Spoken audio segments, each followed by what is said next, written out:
Welcome to Channel's Business Global with me, Juliana Olayinka, from our studios here in London. Over the next half an hour, we'll be looking beyond the business headlines by giving you in-depth perspective on the stories that are affecting all of us. Coming up on today's show, US-Russia relations remain in the spotlight following last week's 3-hour meeting between both leaders on neutral territory.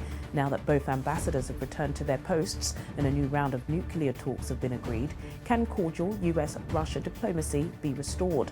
I'll be putting that question to Victoria Zurevleva, the head of the Center for North America Studies at the Institute of World Economy and International Relations in Moscow. And the African Union has declared 2021 the year of arts, culture and heritage, levers for building the Africa that we want. Yared Tefse, the head of media and communication affairs at the Embassy of the State of Eritrea to the United Kingdom and Ireland, will be joining me from London to talk about the importance of promoting the continent's $50 billion tourism sector. And later, I'll be reporting on the biggest company news stories of the week. But first, let's start the show with business news from here in the UK, where, according to the Office for National Statistics, the British government borrowed £24.3 billion in May, pretty much in line with expectations and down £19.4 billion from a year ago. The UK's debt now stands at £2.19 trillion, representing 99.2% of GDP. In other British business news, earlier this week, Britain began negotiations to join a Trans-Pacific trade deal that it considers as crucial to its post-Brexit pivot away from Europe and towards faster-growing economies. The UK Department for International Trade says membership would produce an economic windfall by lowering tariffs on key British exports, such as cars and whisky. But experts say that joining the CPTPP will yield only modest economic benefits and won't make up for the hit to Britain's trade caused by exiting the European Union. The UK's Foreign Secretary Dominic Raab has commented on the development during a meeting in Vietnam as part of his Asian tour. CPTPP members have agreed to the UK's bid to begin the accession process, and today we're publishing our negotiating objectives. And I think joining the CPTPP will provide a boost economically for all sides. It's a high-quality, win-win multilateral trade deal, but it's also a boost to the principle of free trade as we work with others to try and help shape and reinforce future trading rules. So we've got a great foundation to build on, and I want to take this opportunity to look ahead and just highlight 5 key areas of cooperation for the future. The first one is obviously very close to us all, which is tackling the pandemic, finding a route out of this awful COVID-19.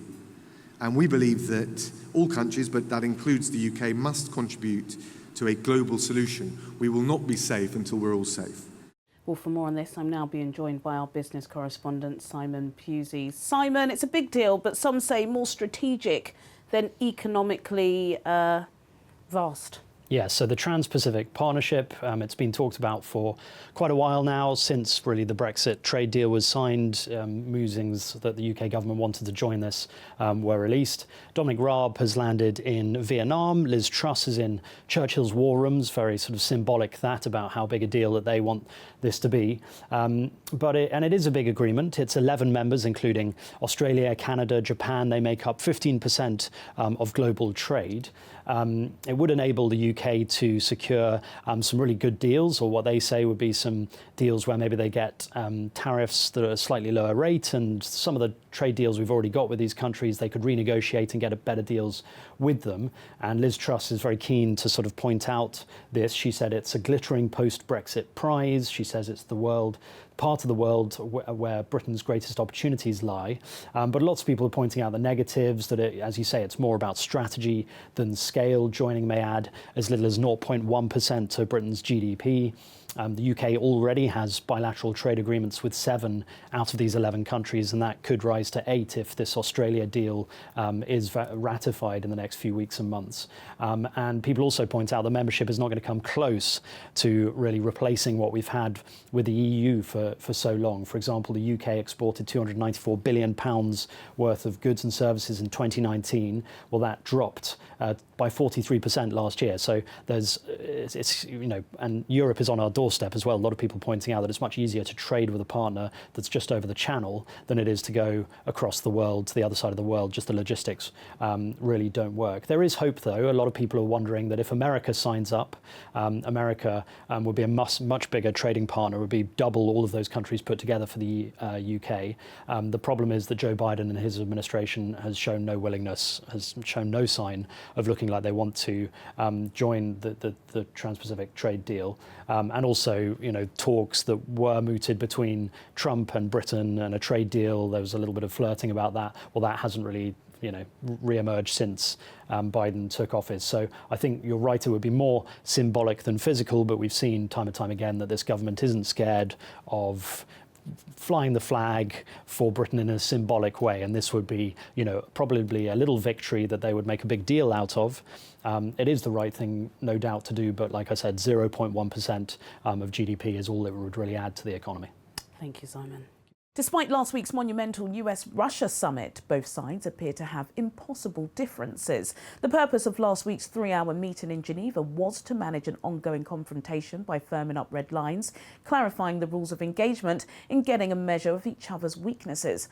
One of the concrete agreements was to return ambassadors to their posts, which happened swiftly after, but it remains to be seen if last week's summit and the inevitable ones to come will create legitimate diplomatic relations between the two sides. Well, for more on this, I'm now being joined by Victoria Zurevleva, the head of the Centre for North American Studies at the Institute of World Economy and International Relations in Moscow. Victoria Zurevleva, thank you so much for joining me on Channel's Business Global. So where are we at with these hopefully thawing US-Russia relations? The latest that I have is that the US National Security Advisor Jake Sullivan has told CNN that Washington are preparing more sanctions for Russia in relation to the alleged poisoning of the Kremlin critic Alexei Navalny.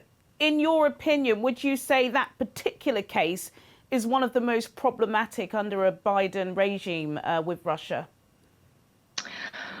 I wouldn't say that this is the biggest problem or the most problematic, but not yet. It could be. It could be.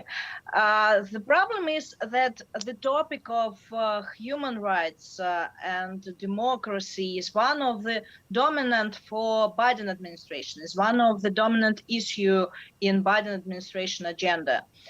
First, it has domestic importance as a part of liberal agenda, which could bring votes to Democratic Party next year in Congress. And second, this topic is one of the cornerstone of Biden's strategy to empower American global leadership. So Biden places a bit on this safe democracy agenda as an instrument to reunite the United States and Europe. It means that this Navalny case or Navalny issue, being just one in the huge and very important for the United States agenda, have a potential to become a sort of a success story for Biden administration, and surely it could be hard to digest for Russia. And I'm afraid that it could bury any dawns of dialogue that started last week, unfortunately. But could be. For now, we should stay more optimistic. Absolutely. Optimism is always a good word when we talk about diplomacy. Victoria, what's your reaction to the ambassadors both returning to their posts? We know that Biden, whether it was a slip of the tongue or not, called Putin a killer. And the ambassador swiftly left. He's now back. Is that a good sign, do you think? Indeed. I think it's a good sign. At least it is a signal that both Russia and the United States are ready to normalize diplomatic contacts. But in itself, I would not say that it is a guarantee for any future progress. In fact, both ambassadors had been in their post during all this conflict of all this confrontation for 6 years, but it didn't stop the relations from falling down. So it is not a guarantee, but at least we can say that both countries made one step back in their confrontation. Let us see which step will be the next. Absolutely. Let's go back a week, Victoria, to last week. It seems as if the Putin-Biden summit, if you could call it that, had more news coverage than the G7 summit in Cornwall. What was your analysis of it? I think that the meeting was even better than we could expect. The best outcome is that the summit brought back to Russian-American cooperation the most important format of the contacts. It is the dialogue between the presidents, because traditionally it is the main channel of cooperation and the dominant instrument to control or to regulate the conflict between Russia and the United States. Second, the final agenda is really promising, and what is more important, it is realizable, because bringing back the strategic dialogue is not only important, but it's also a cornerstone for bilateral cooperation, and a new proposition to create a new format of cybersecurity dialogue. It could be very promising. It's a sort of a future perspective for Russian-American cooperation, and it's also realizable. So I think there is a place for an optimism here. Absolutely. Republicans have criticised the President Biden's handling of Russia. They said that Biden displayed weakness. What's the perception of Biden on the ground where you are in Russia? Of course, he's no Trump. A lot of people are saying under a Biden regime brand, America is back. What were the press like? What's their general perception of him? Actually, first, what is important, I think that Biden was criticized not only by Republicans, but by liberals as well. And I think that nothing changed after Trump left the White House. In Washington, there is a strong bi-party consensus on Russia. Russia is an enemy, threat to American democracy, threat to American global leadership, and sanctions are good instrument to control Russia. So why change the format? There is a tiny group of moderates who understand all the danger of such position. Biden and his Russian desk advisors are among them, but I would not overestimate their chances to advance the changes through the majority of the establishment. He will be criticized and he will be blocked, I think. So as for Russian perception of Biden, as Putin said, he is much more attractive in person. It means that you can speak with him. Speakingly, seriously, if we speak seriously, I think that Russian government understands well all the domestic difficulties that Biden could face, as well as the new global strategy of the United States. So it has no illusions. And it doesn't wait too much from the current president. But it is ready to cooperate, and to cooperate in all the spheres. And I think that a lot will depend on Putin and on Biden personal. Absolutely. It's always about the personal characters, isn't it? I suppose we'll just have to wait and see what happens at the G20 summit next month. Absolutely. Victoria Absolutely. Head of North American Studies at the Institute of World Economy and International Relations. Thank you so much for joining me on Channels Business. Thank you. It was a pleasure. Victoria. In a few minutes, I'll be discussing the importance of Africa's estimated $50 billion tourism industry with Yared Tefsay, the head of media and communication affairs at the Embassy of the State of Eritrea to the United Kingdom and Ireland. But before then, here's some company news for you.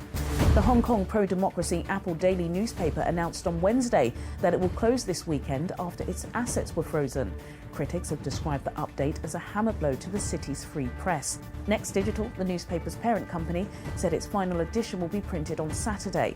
The outspoken tabloid has long been a thorn in Beijing's side, with unapologetic support for the city's unfiltered criticism of China's authoritarian leaders. Its owner, Jimmy Lai, is in jail and was among the first to be charged under the controversial security law after Beijing imposed it on the region last year following 2019's huge democracy protest. McDonald's has announced plans to hire 20,000 more workers and open 50 new restaurants in the UK and Ireland this year. Boss Paul Pomeroy has warned it is becoming increasingly difficult to recruit, echoing problems in the wider restaurant and hospitality sector. The firm insisted the new roles were not to replace jobs lost throughout the pandemic, but to prepare for the reopening of the economy after lockdown. The fast food giant currently employs over 130,000 people and already has 1,400 restaurants across the UK and Ireland. Netflix has partnered with Steven Spielberg's movie studio Amblin Partners to produce several new feature films for the platform each year. According to insiders, the deal has no restrictions regarding budget or genre. The partnership is considered a huge win for Netflix at a time when competition with streaming rivals Disney Plus and HBO Max is heating up. The announcement did not specify whether the critically acclaimed director will personally direct any of the Netflix movies. Other top directors who have recently joined forces with Netflix include Martin Scorsese, Spike Lee, and David Fincher. Tourism is recognised as an essential pillar of sustainable and inclusive development for Africa, and strengthening the continent's brand as economies emerge from the COVID lockdown is of particular importance to the African Union, as this year has been declared Africa's Year of Arts, Culture and Heritage, levers for building the Africa that we want. Yared Tefsay, the head of media and communication affairs at the Embassy of the State of Eritrea to the UK and Ireland, recently worked on behalf of the AU to celebrate African culture and tourism, and he joins me now from London for more on this. Yared Tefsay, thank you so much for joining me on Channel's Business Global. The pandemic has piled on the pressure for Africa, not just Africa, the entire world. Do you think it was a strategic decision by the AU to describe 2021 as the year of culture and heritage, perhaps to shine the light away from some of the more negative stories that we're used to hearing and seeing about the continent? Well, thank you for having me here on Channel's Business Global, Juliana. You know, we are very honored and pleased to produce the Africa Day 2021 virtually. An African with a strong cultural identity, common heritage, shared values and ethics is very important. And I'm glad they did it because it is a very important, timely, strategic to move and share the real image of Africa. One of the most important aspects to show the spirit of Pan-Africanism, taping Africa's rich heritage and culture to ensure that the creative arts are major contributors to Africa's growth and transformation. So indeed, of course, I wish, the African Union could do more in promoting the peace and stability by supporting cultural exchanges between Africans, extend current research programs, practice in the field of cultural, music and sport diplomacy, and create a platform to supporting the intercultural relationship, exchange of ideas, values, information between Africans. So the ultimate goal is to promote Africa by Africans. Yes, it is very strategic.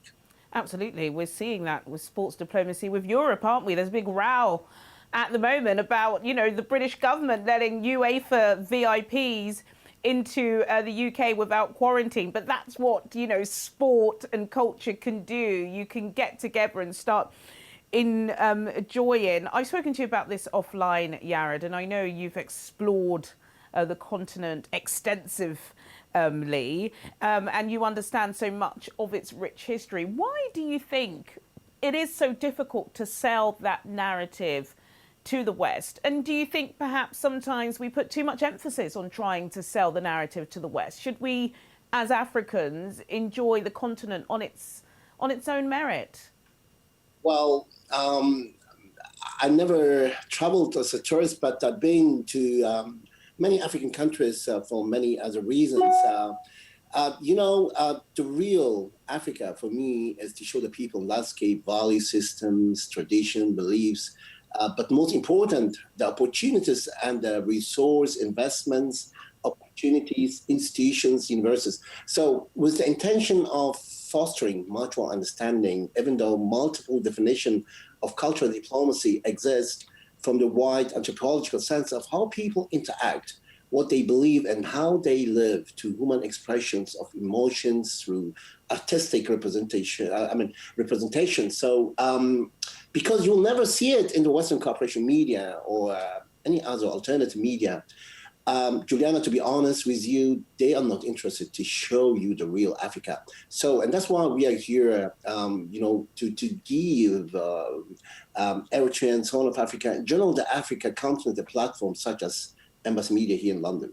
Yes, absolutely. You've already evoked, Yared, some vivid descriptions in my mind. We know that the world is finally starting to open, and Africa's $50 billion tourism sector really does need people to patronise it. Before I let you go, can you give us a taste or give us some ideas of some untouched African countries or places that you think we definitely need to visit? Well, for sure, I can tell you, as Africa, as I told you, I'm on exploring the rest. I know that there is, during the Africa Day 2021, we gave 29 extremely beautiful videos and footage, unbelievable, on the landscape, on the looking. But I can tell you one, with all the COVID-19 restrictions, for now, it could be a little bit difficult, but if you're really interested in history and prehistory, people need to visit places in East Africa, such as Eritrea, Sudan, and Ethiopia. The earliest inhabitants of Eritrea were probably, related to the Central Africa and West Africa. They later commingled with the Nilotic, Cushitic, and Semitic peoples who migrated here from as far as, as the Nubian lowlands. So the earliest hominoid remains in Eritrea date from 2 million years ago, placing the land near the dawn of the humankind on the planet.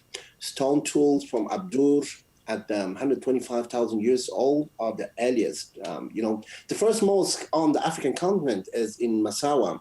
Between Massawa and the capital city Asmara, it's only like 2 hours drive. So within 2 hours, you have like 3 different seasons. So those are untouched places that people need to visit. For example, the long struggle in Africa, as I told you, is the African history, Africa heritage, or that one of the greatest Russian literature figures, Alexander Pushkin, has his roots in Eritrea. So, I was very much interested in the cultural diplomacy, on cultural exchanges on Africans, because the most important thing, and I wish you also personally to push on the platforms, we Africans need to know each other's very well, the north, south, east, west. So I think for now, because the East Africa coast is untouched and people, especially from Nigeria, needs to visit in Eritrea and Ethiopia. I could have guessed you would have said Eritrea, but I know it's because it is absolutely beautiful and I cannot wait to visit there. Yared Tefsay, Head of Media and Communication Affairs at the Embassy of the State of Eritrea to the United Kingdom and Ireland. Thank you so much for joining me on the show. Thanks, Yared. Thank you, Juliana. Sadly, that's all we have time for today, but do get in touch with your comments and suggestions. I'll see you at the same time next week for more in-depth business analysis on Channel's Business Global. Goodbye.